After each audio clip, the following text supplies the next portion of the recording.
Steve. And viewers at home, welcome to another episode of the podcast that gets you wet with perspiration, sweating out every anticipation you may have. SF6 Play presents Jump In, Play More. Now, we've gone off the rails before, and this may just be a normal podcast of sorts, but we talk about Xbox and things that may be aligned with Xbox. So if you like Xbox, be sure to enjoy this show. And if you're going to, be sure to like, comment, share, and subscribe to the video. And of course, hit the notification bell to stay up to date when we go live. And if you're an audio listener, then boy howdy, have we got a deal for you. Yes, we sure do. For each person that watches it on YouTube, you get to also listen to it on Spotify for free. Or our other podcast services around the globe, like Google Podcast and Apple Podcast and SoundCloud. So make sure you go ahead and pull your car over on the freeway and pull those up. Listen to us there to get all the audio goodness. And give us a 5-star rating, because we desperately need it so I can feed my lost family of penguins. With that said, let's jump into the show right now. On today's episode, we're going to talk about games. I think. I actually don't know what today's show is. I kind of forgot. Spaced out. In one ear, out the other. But what do you got for me, Steve? Well, we got some news. Let's go over first. First bit of news comes from the source being Microsoft themselves. In the process to be approved for the acquisition of Activision Blizzard, Brazil, as part of their approval process, revealed on a kind of pie chart situation that Microsoft generated $2.9 billion in revenue from Xbox Game Pass subscriptions in 2021. According to the table, it says that Xbox company saw an income of $2.9 billion worldwide from game subscription services for consoles, which basically means Game Pass. It is worth noting that this does not include PC Game Pass. Okay. So, I just think that's a incredible figure.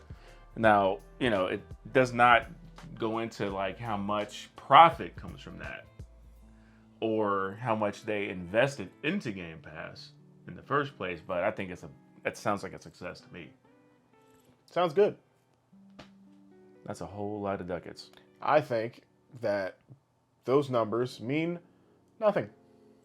2.9 billion don't they mean nothing. You need to talk about how many people wash their ass that use Game Pass. Not nearly as many. Not nearly as many. How many gooches is stinky? It's a lot of dirty buttholes. So, no, I mean, the number is pretty solid. I think it's more enticing if you get some more stat line figures to present to potential investors, that when they see that, they'll inherently look at it and go, okay, this is definitely a worthwhile investment to be a part of a subscription service like this. Because we've talked about it in the past, how the people who get Game Pass or invest into it, like developers, indie developers, AAA, the retention rate for players is high.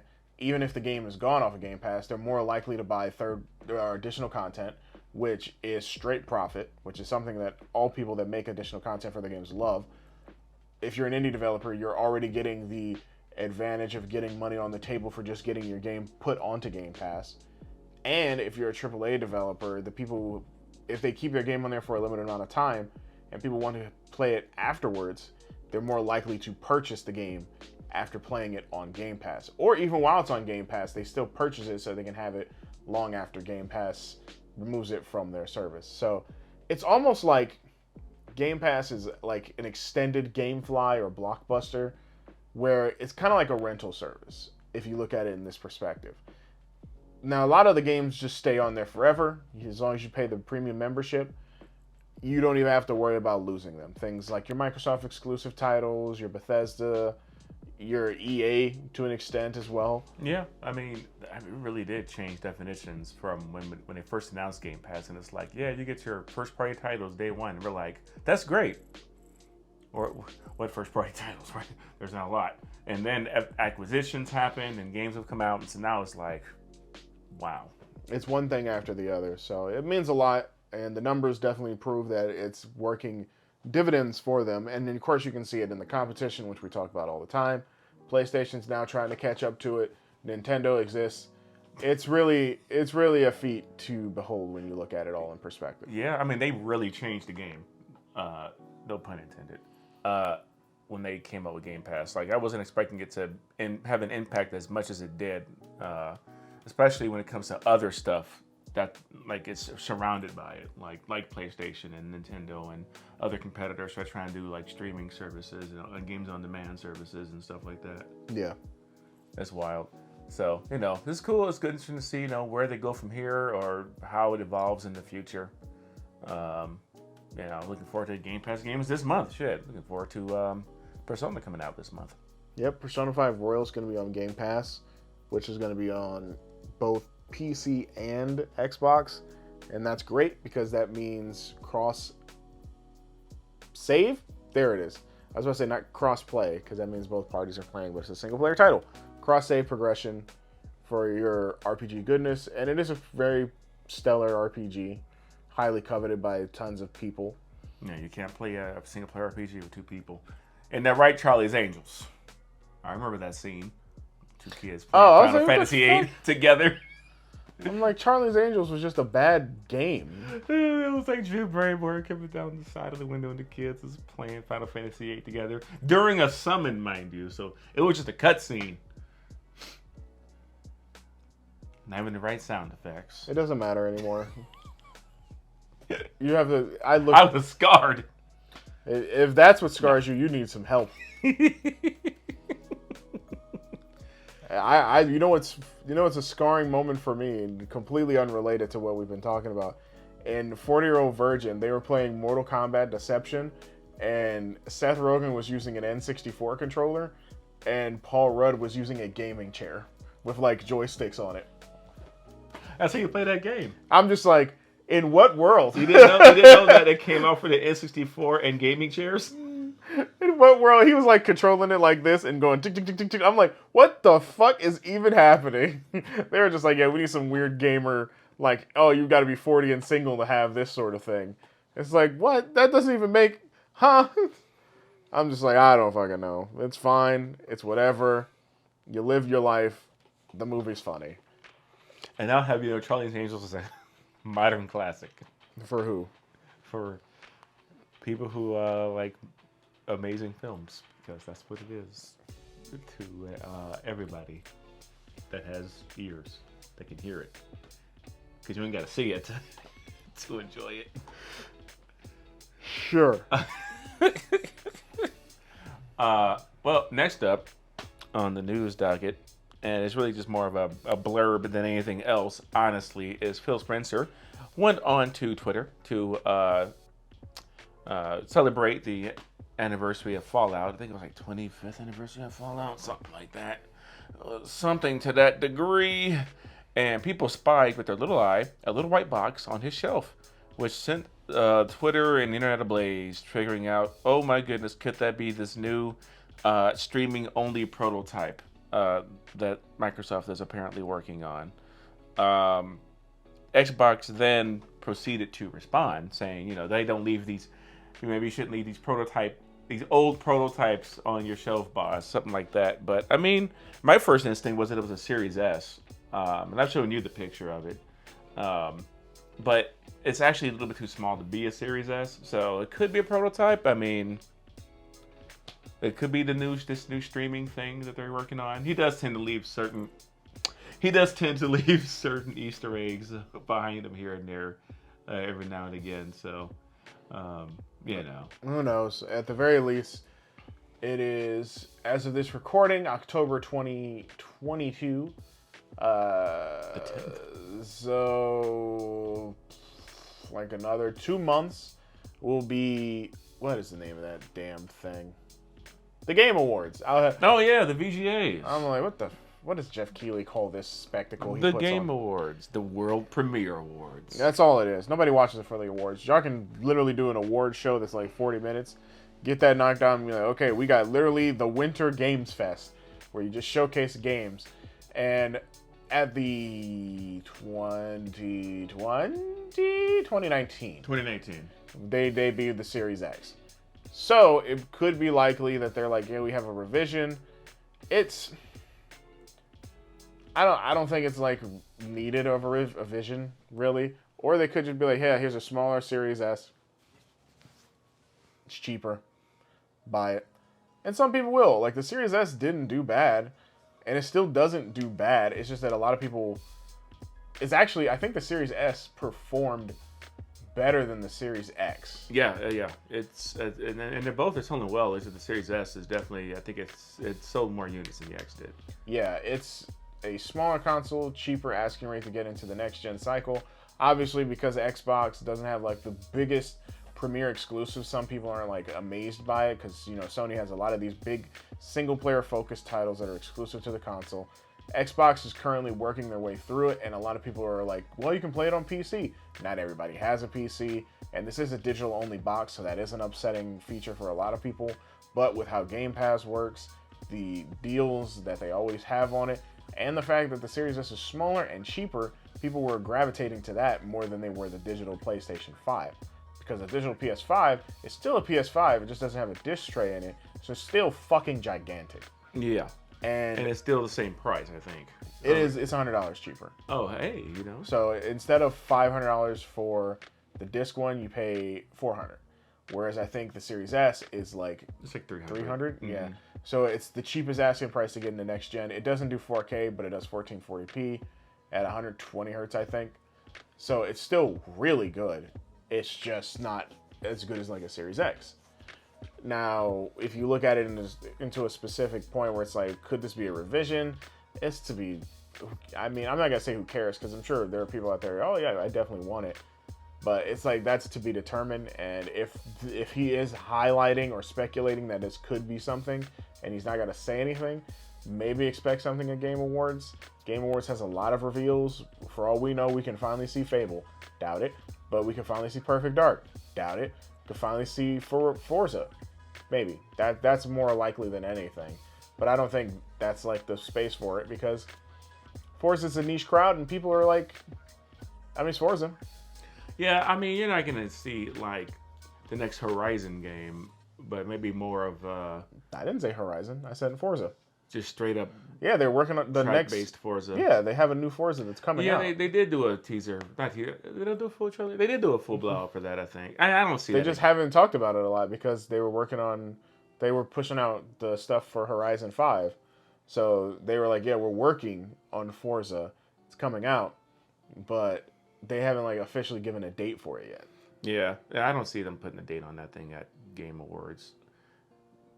But it's not out of the realm of possibility. No, it's not. But I don't see like a new hardware coming out either or being announced. Like I don't see a revision needed for the Series S, unless they do like a full like streaming only box. But I mean that could be announced in anywhere, honestly. Yeah. So we'll see. Yeah, pretty much. I mean, that's all I've got for news. There is a thing I would like to know since we're done with the news, though. Yeah, I wore underwear. I mean, that's good to know. What kind? Hanes. What color? Black. That's hot. It's normal. Really accentuates the thighs. You've played Overwatch 2. Yeah, if that's their transition into it, sure. That's the best I got. It's really terrible. I never said it was going to be good. I don't have good transitions. And speaking of draws, let me tell you Overwatch 2. So I would like to get your thoughts on Overwatch 2 since you've played a bunch of it. You ever played Overwatch 1? Yeah. It's the same game. Is it deserving of the 2? No. Not in the slightest. There isn't anything too related to it. Usually when like a game comes out with a sequel, you expect like it's an elevation of things. Yeah, or like very big changes, like changes and leaps. You know. So it went from a 6v6 game to a 5v5, and that's probably the biggest thing so far. Makes sense. There's a lot of character changes from Overwatch 1 to Overwatch 2, how they like perform and the dynamic in which they encapsulate the team comp. A couple new maps. It's free to play. So that's probably the other biggest thing. It doesn't do a loot box system. It does a battle pass thing, and they have a shop. So that's good. I mean, I think I like that system a little bit better than loot box, because at one point when there was like a new like season or something like that, well, I guess it wasn't bad then because you paid for Overwatch, and you didn't have to pay for loot boxes. You could just unlock them, or you could pay for them. So now it's like, yeah, you can get the battle pass, which is like $10, or you can go to the shop, spend money on Overwatch coins, and get your character skins and your emotes and whatever it is that they have maybe on sale, kind of like how Call of Duty or Fortnite or how most every of these things do it. Mm-hmm. And yeah, that's kind of the biggest like thing right now. I mean, it's fun, it's fine. I don't think the game's bad. I think this is not gonna be like the game changer for people who didn't like Overwatch. I streamed it yesterday on my Twitch channel, twitch.tv/iChrisPanda, on Sunday, alongside my lady Nami. Hello, how you doing? And we were playing it, and I think later on in the evening, a friend of mine, Aux, came in, and he was saying, yeah, no matter how many times I try to play it, I just still don't like it. And I'm like, if you didn't like the first one, you're not gonna like it. It's Overwatch. Like, if you like Overwatch even a smidge, it's fun. I think it's always fun with people. It's like any first-person shooter to me, team-based or not. Sometimes you're feeling it, and everything goes your way, and it's perfectly fine. And you get that rush of adrenaline hits you, and it's like, yeah, that was a good game. We rolled through those guys. It was great. But then on the other end, when you lose, you're like, damn, we got fucked in the ass. And it's like really hard. And you're just like, man, it's a buzzkill sometimes. But the joy is that since everything's free to play, if you played or owned Overwatch 1 at any point, you basically have every champion. Mm-hmm. If it's free to play, because thanks to Ty, now know that it's free to play, you have to unlock the other champions. So you can like pick and choose who you want, or they do them on a rotating cycle. But it's not bad. It's free to play. Like, you can merge your account with your Xbox one, so the stuff that you unlocked on Xbox transfers over to the PC one. Okay. And vice versa. So that's good. I think there's cross-play, kind of, but not really. And I know they mentioned story stuff. That ain't in it I was gonna yet, say, but I don't really know. I don't really care, honestly. To be honest, yeah, like most first-person shooter, it takes a lot for me to care about a story, but it is what it is. I think that if there's a story mode or any single-player related thing, it'll be later, and I guarantee you're gonna have to pay a premium of like maybe $10 or $20 for that additionally. So, but it's a free-to-play game, so that's what you get. Yeah. Yeah. Well, hell. I don't know. I was kind of going back and forth with the idea of getting into it, but I don't know. Just fucking play it. You at least played Overwatch, and you didn't have a bad time. It's just that when you lost, you're like, oh, I hate the game. But that happens with every game. Yeah, but I don't know. That one, after a while, it happens with every game. Because my mindset also had to bring it to that point. I was like, man, that game feels really bad. No, it's because if I've done this. If you solo queue by yourself, bad. If you play with a friend or at least 2 other friends, it's fine, because then you can rely on people and to actually play the game. And then if we lose, then we're like, oh, okay, we just lost. But usually it's like, oh, if we lose, we lose. I feel this way when I play Halo, when I play Call of Duty, when I play Battlefield. Not as much, well, yeah, still Battlefield, because sometimes I just can't progress, and it's just really hard. It just happens. It's a shooter dichotomy, but it's a team game. So with a team, you want to have a team to play it with, and it's free. It's not like I'm telling you to drop $50 in it. It's free. Mm-hmm. That's the best incentive I can get. Are you still waiting forever to get into a game? Hell no, I turn on the game and I can get in. Oh, good. Okay, so maybe that was just some day one issues. That and the DDoS stuff. That's because Blizzard didn't expect what the fuck was going to happen. How dare they not realize that their fucking huge multi-billion-dollar franchise just not have people that want to play their free version? How foolish could they be? Well, maybe I'll download it and not hate it immediately. So we'll see. I think I have two other things to discuss. Nothing crazy. One, recently, because this is just, I mean, it has very little to do with Xbox, but you can play it on Xbox. It was the 30th anniversary of Mortal Kombat. Oh, it sure is, yeah. With that, they released like a trailer homage of the 30th anniversary where it kind of showcases a bunch of like past Mortal Kombat stuff from like the movies, the series that they put out, which was I think Mortal Kombat Legacy, even the animated ones from like the 90s. They showed some of that, and they showed like all the games, Shaolin Monks, up to what was that game? Mythology Sub-Zero. Mm-hmm. So it's like, man, you have all this stuff, and there was no announcement. There was nothing. It was just like, hey, happy 30th anniversary. Now, here's where we get down to what science can we bring. They did release an image, and it was like a movie image where it was the Mortal Kombat Dragon logo, but it had like bits and pieces of Mortal Kombat's past interweaved in like the black part of where the dragon would be. Mm-hmm. So like they had like combat cart and chess combat and puzzle combat and like the pit stage and Reptile and Melina and all these other characters kind of like thrown about in different scenarios from different points in the series as a whole. I'm like, that's pretty neat. And I didn't speculate into it, and I didn't look any further. Didn't want to see if there was like maybe something hidden that somebody didn't notice. But we have been long overdue for a NetherRealm game.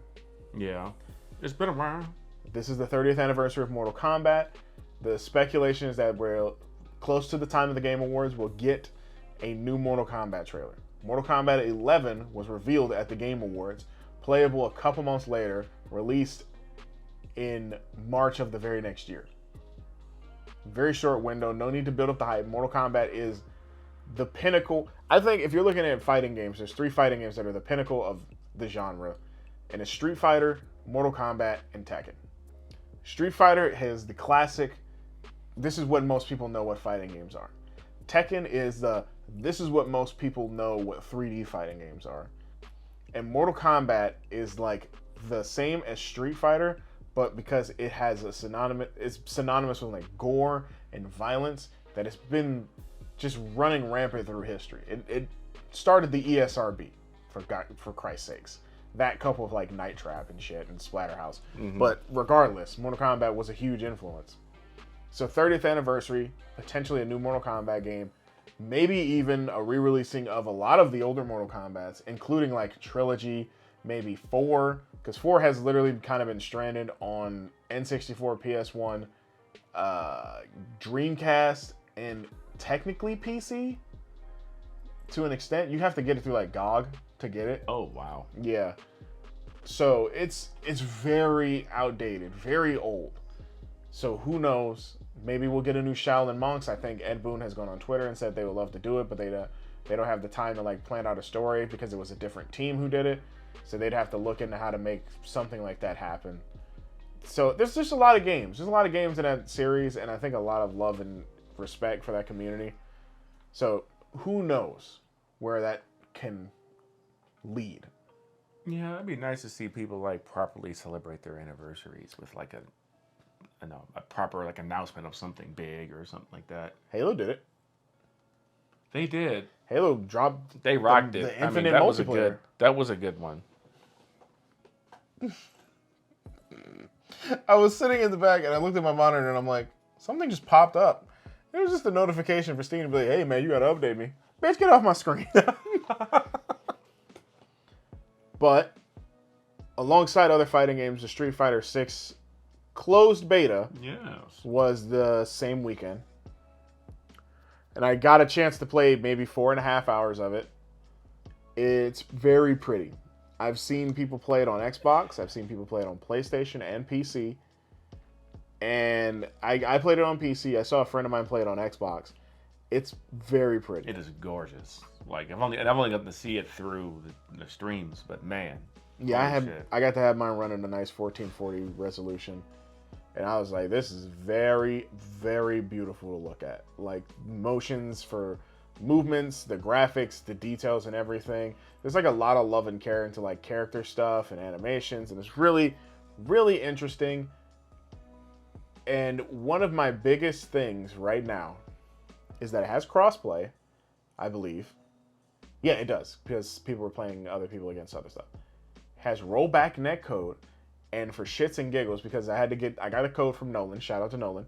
He lives in Japan, and I was like, let's go into the Asia server. Okay. I got into the Asia server and played somebody in some Asia. I couldn't pinpoint where. I did fight somebody in China, and Nolan had to explain to me that their whole infrastructure for internet is terrible. Ping is always going to be like 500. Always bad. He's like, it can be from China to Japan, and it's always like 500. China has like a different system. They have to use VPNs to get to play anybody else. Oh, wow. It's rough. But I played somebody else, and I had 2 frames of delay, 4 frames of rollback with like 200 ping. It was incredibly playable. I was like, this is astonishing. I was blown away that a fighting game could feel like that, because I've played Call of Duty against people across the seas all the time, and sometimes it's a little rough, but it's like, it's still mostly playable. Fighting games have not had this, and this was like really smooth, and everything worked, and I'm like, this game could be phenomenal for like, not even just the people who like fighting games, but some of the casual people. Maybe you casual listeners and casual audience people get a chance to play it. They're like, yeah, I like Street Fighter, but I don't find myself to be a tournament player. I think you're going to have a blast. There's so much to do. And this was just a multiplayer test. The multiplayer test had a little hub where you created a character, which was incredibly in-depth. I made a freak. I saw a lot of monstrosities. I made a dude. Crazy shit. I made a dude. He was old, like 85, but he had a big old fat belly, and he was metallic, and he had Super Saiyan hair, but like blue tips. He had a big old curly mustache, and then he had like huge arms, but little baby hands. That's some horrible things you make in the old wrestling games. Like, oh, I gave him a big fat ass, but he had little thin thighs, but big fat calves. So his calves were huge, and his thighs were like paper thin, and his feet were long as fuck. He was hideous, and he was short, and he was not. Nobody wanted. Somebody kill it with fire. It was, everybody's so unattractive, but I was like, this is a beta. I don't care. I want to see how ugly I can make somebody, and you can make people really ugly. So I'm like, full release, I want to try to make somebody who looks like a real person, because it's incredible how good it is. I'm like, this is really, really good for a character creator for just not the game. So Yeah. I'm like, this is incredible. So you make your character, you go into the battle hub, and the battle hub has like a shop where you can get extra clothes. And I'm like, that's neat. And then you have like a replay system where you get to watch matches that just happened, or even your matches. That's cool. You have your extra battle mode where you can fight with bulls charging you on both sides of the stage. I saw that. I'm like, that's neat. They have an area where you can play retro games like Street Fighter, Super Street Fighter 2 Turbo, Final Fight, some other beat 'em up, which some magic game, I forgot what it was called. That's neat. I'm like, this has like a little DJ area with like music playing, and you can like emote and everything. I'm like, this whole game has charm out the ass. And you can just go up to a cabinet, and this is how I knew it was really cool, because you can go up to an arcade cabinet, and even if you're not fighting anybody and you're near them, you can hear little arcade buttons being pressed as they're like playing. I'm like, this is fucking cool. Like, this is neat. This has like care put into it. Like, they actually gave a shit this time. And it's like, you can really feel it. And then you got the single player stuff, which we haven't played yet, where you get to have like the custom character you make go on a story to learn moves and beat up other people. I'm like, this is incredible. Let alone the other normal stuff, your arcade mode, your versus mode, your survivals, your trials. I'm like, this is going to be one of those like 2D fighting games that's probably going to leave a lasting impact the same way like Street Fighter 4 did. I think 4 was special because there wasn't a Street Fighter game for years. Mm-hmm. But this is going to be fantastic. Before, like, I think I've made note that people who bought Street Fighter 4 saw Street Fighter 5, the casual market was like, why would I buy that? I already have it. Makes sense. Street Fighter 5 on launch didn't really have much. It didn't even have an arcade mode. It was bad. A lot of people knew that. But over time, it fixed itself. Capcom realized we need to get those people that really just want to casually play, and that's what that's doing. So it's really enjoyable to see that, like, and everything in the beta really worked. There were some issues where sometimes it would crash and you would disconnect, but everything worked. which is more outstanding than anything. The game was fun, but everything worked. I'm telling you, it's not out yet, but it's feeling like another chapter in the Capcom Redemption arc. Yeah, and later this month is another ticket in that Capcom Redemption arc, because that's when the Resident Evil Village DLC releases. And then I don't know if I can play it. Comes out the 28th. Oh fuck! Same day as Call of Duty. Oh shit! Well, same day as Bayonetta 3. So I was just like, oh dear. So I'm gonna figure that out. Luckily, Call of Duty, I'll be playing it a little bit beforehand for the campaign, but man, oh, we're just gonna see. Mm-hmm.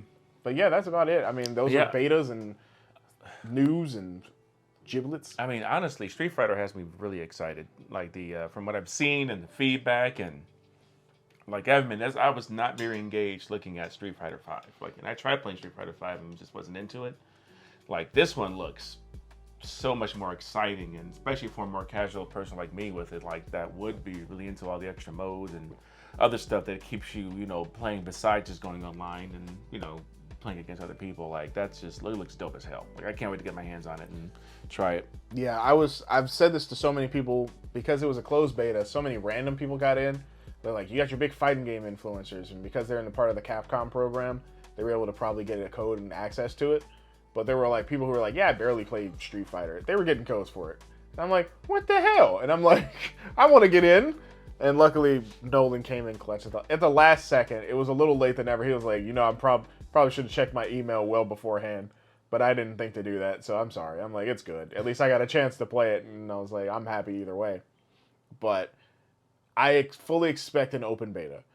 Not just because, one, we don't really have a definitive Street Fighter date, but I think as a company, it would make sense to do an open beta because you really want to stress test the servers. Absolutely.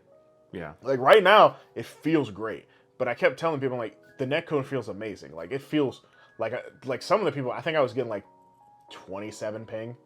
I was like, it feels like they're fucking next door to me. I was like, this is insane how good it feels. Like, I'm hitting things consistently and effortlessly. But you want to be able to have an open beta so you can stress test it, because more players are going to be open, more varying connections are going to happen. You want to just be able to prepare yourself. Mm-hmm. This is kind of why like Call of Duty does it, because Call of Duty knows it's going to be a big game. It's going to be a huge game, and upon release, they need to make sure that when that game comes out, all the information they get back on feedback about the netcode gets squashed out. Yeah. There's a reason why shooters do this all the time. So if you want to play Street Fighter, I'd say keep your eyes and ears posted, because I would not be surprised if they announce an open beta. Please. Please, I thought we would do that. But yeah, that sounds cool. I think that's all we got. Yeah, that's pretty much all we got. Yep. Oh dear. Well, before we get to the thing that I dread, we've got our Game Pass Pick of the Week. I already forgot the name of it. Give me a second. I forgot the name. I know the name of it. I know what it is. I know what it looked like. I feel like I'm gonna butcher it, but I'm gonna get it myself. You don't have to do it. What's your Game Pass Pick of the Week, Foxy Bloxy? My Game Pass Pick of the Week is going to be Dead Space, because you can play it through the EA Play connection, since those games are also included with Game Pass. And it's the spooky season. Things are kind of scary right now, so if you want to get into that spooky, scary mood, then you can go ahead and turn that on and give it a shot if you haven't done it yet. It's an older game. Old game is old, but the remake is right around the corner. Then you also have kind of a spiritual successor, if you will, with Callisto Protocol coming out soon as well. Plus, if you want to see where all that started, check out the original Dead Space. I think it's a worthy thing to do. Then you can also go to Dead Space 2 and then pretend 3 doesn't exist. Like most people.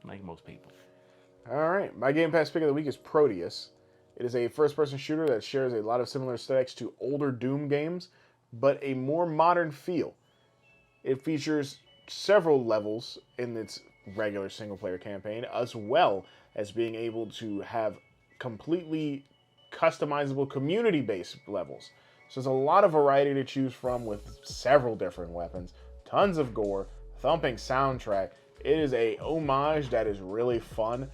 And I didn't get motion sick from it. I was like, this is pretty neat. It's a pretty swell game. made from Humble Games. It's available now on Xbox Game Pass through early access, and I believe it should be on Game Pass with PC. If not, you can just purchase it on PC. But we prefer if you check it through Game Pass because, this way you get to test it and see if you like it. So, yeah, by all means. Yeah, that art style is cool looking. Like, it looks modern and retro simultaneously, and I actually want to try it out myself. It's kind of neat. I was like, this is pretty fucking cool. And dudes were exploding a lot. It's a lot of blood everywhere. I was like, God damn. So, it was very fun. And now we go to the Steve Special Power Hour for 1 minute. Where Steve... the 1 minute power hour where Steve has to guess the name of the game within 1 minute. So far, he has a very good track record, as the past couple episodes, even the one you didn't get to see, he got it right. Mans is hot. I am a legend in this game. I know. So we are going to put a minute on the clock. Steve's going to name the game. Are you ready? Okay, I'm ready. 5, 4, 3, 2, 1, go. All right. Let's go with genre. Is this a fighting game? No. We talking RPG? Nope. Okay. We talking shooter? Yep. Shooter. Is this console exclusive? Nope. Okay. Is this on modern platforms? Yep. Okay. Is it? Does it feature the main character male? Sort of. So multiple main characters. Yep. Okay. Is it still coming? Is it still releasing with new? Like, is it still a current running franchise? Franchise, yes. Okay. Is the main characters human? Sort of.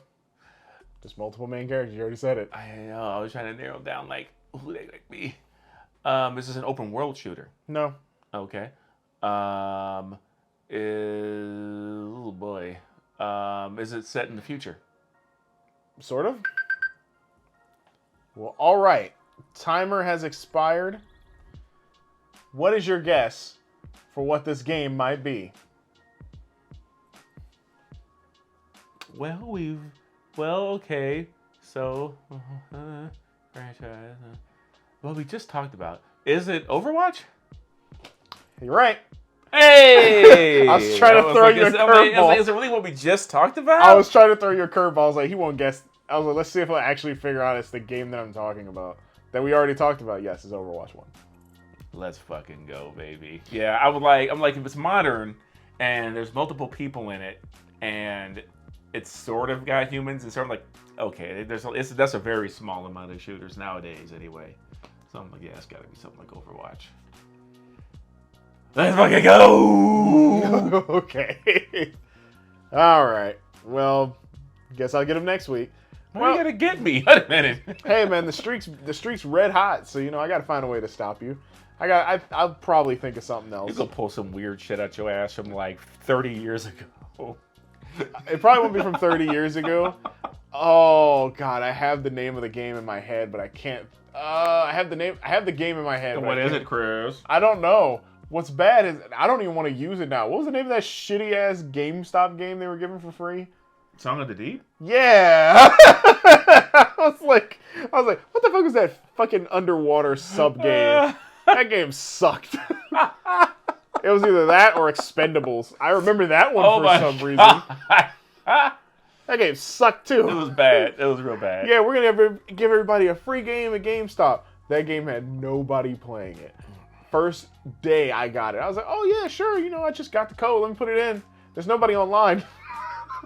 I was like, let me check back a week later. Nope, there's nobody here. Nobody wants to play this shit. No. That game flopped. It flopped very hard. I feel so bad for those people. Those people were like, we're about to make a fun little party game. It's going to be great. GameStop's like, hey, we'll put your game out. Oh, yeah, GameStop's a corporation. And they are just like, man, we really should have just went through like Humble Bundle or something, guys. Oh, that's unfortunate. But what's not unfortunate is that if you like this, you should like, comment, share, subscribe, and hit the notification bell so you can stay up to date whenever we release new videos, such as our podcast. And of course, if you're an audio listener, it's more of the same but different. Because it's audio and Damn it, you better listen. So you can do that through all of our podcast services around the globe, such as Spotify, SoundCloud, Apple Podcasts, and Google Podcasts. Be sure to give us a 5-star rating so I can keep feeding this cat, which you can't see. All right. And once again, thank you guys for listening. I am Foxy Steve, and he's Chris Panda. And now flip that shit, and you got it right. And we'll see you on the next episode. I don't know who I am anymore. You're still Foxy Steve. I just said you flip it. You fool. You fool. Bye. Fool.